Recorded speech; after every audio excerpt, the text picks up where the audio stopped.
Stirring the coffee with chopsticks using the vortex method, the only true way to optimize the taste of your coffee at the molecular level. Good morning. Welcome to the Daybreak Show. I am the Sultan. We'll get started, but first, coffee.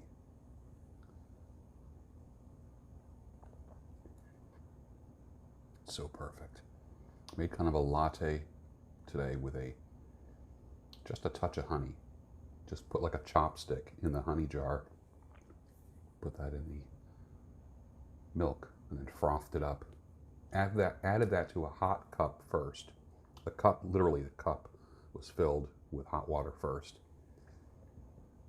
When I started heating up the milk and adding that to my coffee, or adding the coffee to that, it made a huge difference. Monstrous difference. It just, heat your milk up, then add it to your coffee or your cream. Pop it in the microwave, put it in a pan on the stove.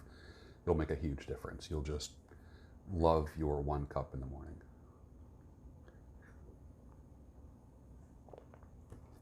Are you hot in the summer with that beard? No, I am hot all year round. In the summer, they say, aren't you hot with that beard? But yes, here we are in the glorious fall and winter, where I say to beardless guys, aren't you freezing with that bald face? The moment a man takes a pipe in his mouth, he becomes a philosopher. It's the poor man's friend. Calms the mind, soothes the temper, makes a man patient under difficulties. It has made more good men, good husbands, indulgent fathers than any other blessed thing on this earth. Sam Slick, the clockmaker. The pipe draws wisdom from the lips of the philosopher and shuts up the mouth of the foolish. It generates a style of conversation that is contemplative, thoughtful, benevolent, and unaffected. William Makepeace Thackeray.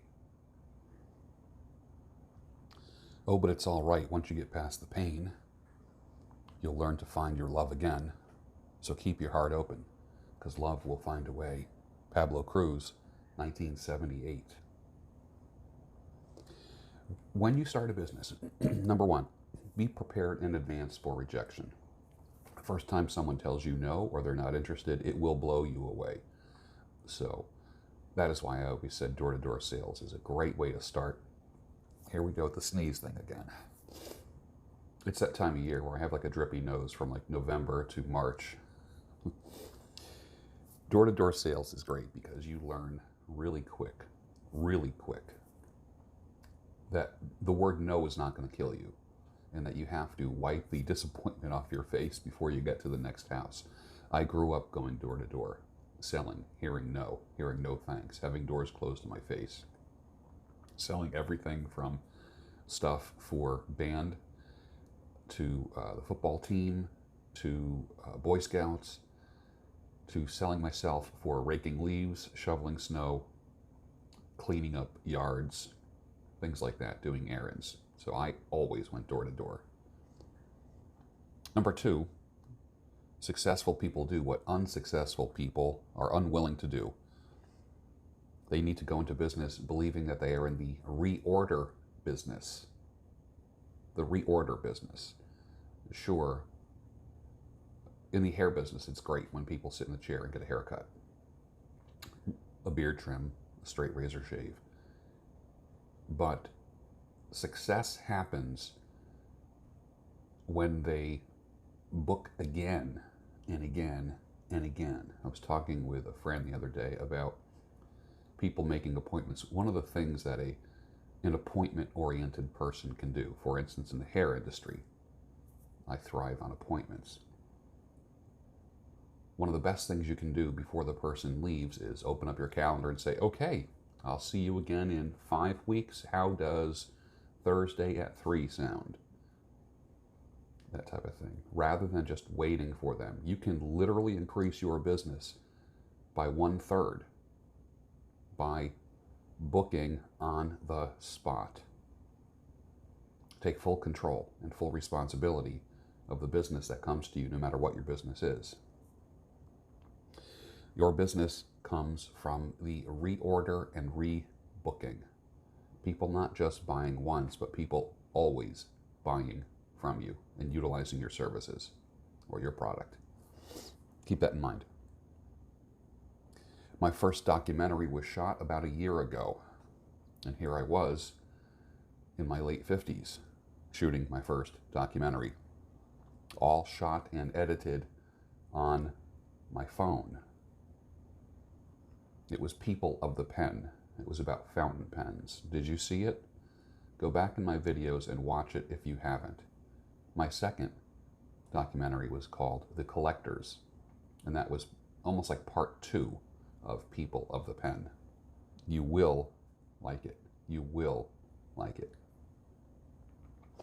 But also keep in mind, that was my first documentary in my late 50s. My first. There's a lot of firsts in my life. Next year I'm going to be 60. And life is just beginning for me. Woke is just wearing glasses in the dark. You only magnify the darkness when you're woke.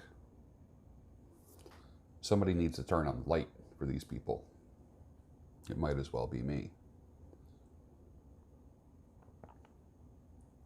It took me decades to enjoy fiction.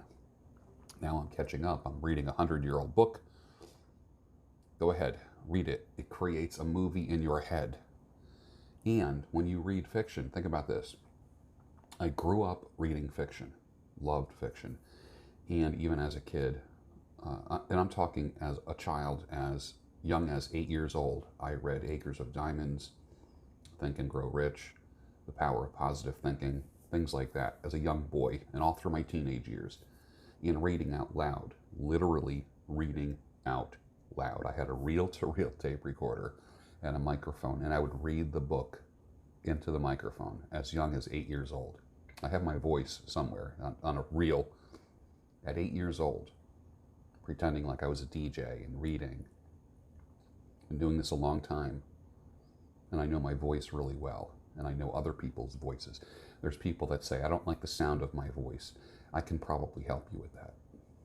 I've been doing it a long time, over 50 years. It's probably one of the only things that I've done for half a century. Read out loud.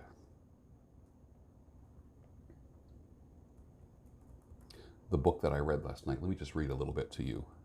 My friends, said Mr. Mifflin. You remember Abe Lincoln's joke about the dog? If you call a tail a leg, said Abe, how many legs has a dog? 5, you answer. No, says Abe, because calling a tail a leg doesn't make it a leg. Well, there's a lot of us in the same case as that dog's tail. Calling us men does not make us men. No creature on earth has a right to think himself a human if he does not know at least one good book. Now, I read fiction and some nonfiction throughout my childhood and teenage years. When I got to college age, I think the only fiction I read then was probably C.S. Lewis. The rest was textbooks. And then I went to nonfiction for many years. And then, because I felt like reading fiction was a waste of time. I guess it depends on what you read. And I rediscovered fiction probably about 15 years ago. About 15 years ago. Yeah. I wasn't even reading fiction unless it was a children's book to my kids. That was it. But for myself, it was all nonfiction, business, philosophy, psych, history, all good. But it doesn't take you away as much as a good fiction book.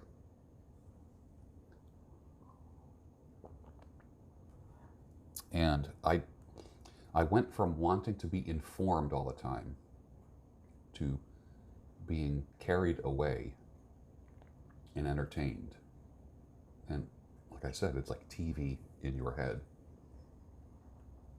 When you sell a man a book, you are not selling him 12 ounces of paper, ink, and glue you sell him a whole new life. Christopher Morley, 1919. Co-wash your beard 6 days a week, which means you just wash your beard with conditioner, just like you would with shampoo, but do it with conditioner. And then cleanse it 1 day a week. Remember, 6 days a week you co-wash, cleanse it 1 day a week. Too much washing will dry it and your skin out. After 3 days of co-washing, you will have a completely different feeling beard. Soft, smooth, and she won't be able to keep her hands off of it. Take my word for it.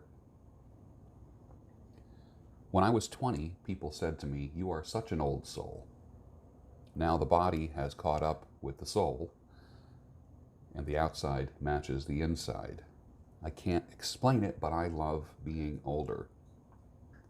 I never felt more congruent in my life.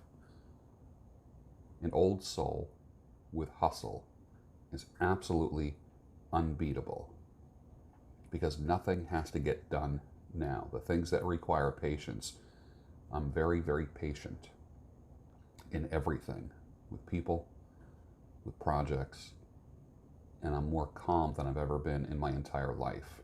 That's the beauty that age brings. Last night I was reading The Haunted Bookshop while enjoying a bowl of Haunted Bookshop pipe tobacco.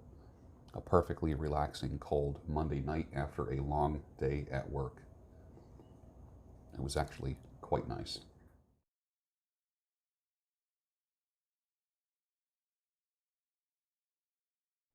2 Peter 2, there will be false teachers among you who will secretly bring in destructive heresies, and in their greed they will exploit you with false words. I'm not afraid to point those guys out.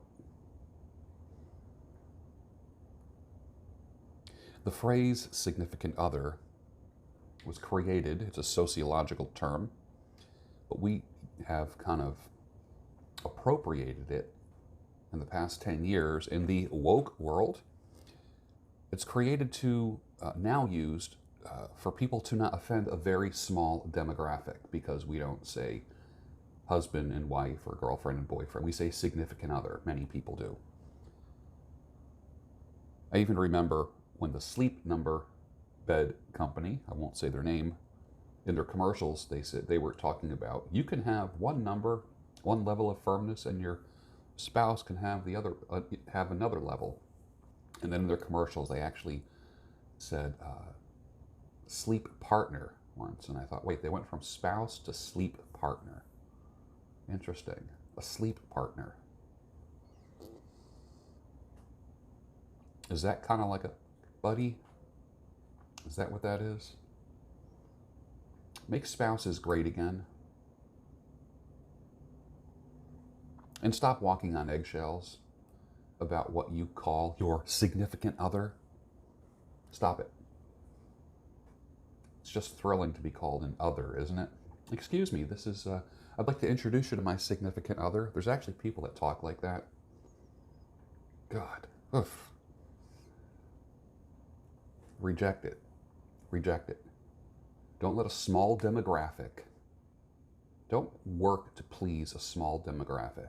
You're okay just the way you are with the values of your grandfather. McDonald's fires CEO Steve Easterbrook after a relationship with an employee, the New York Times writes.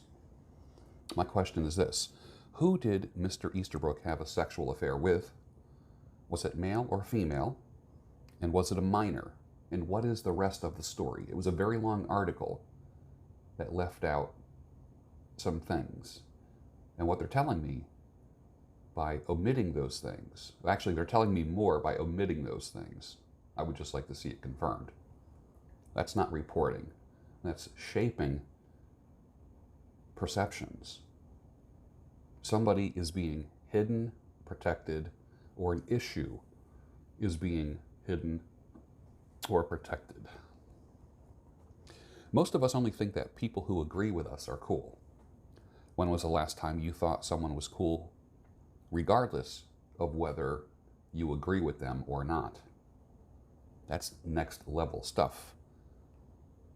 One of the reasons why I enjoy event organizers.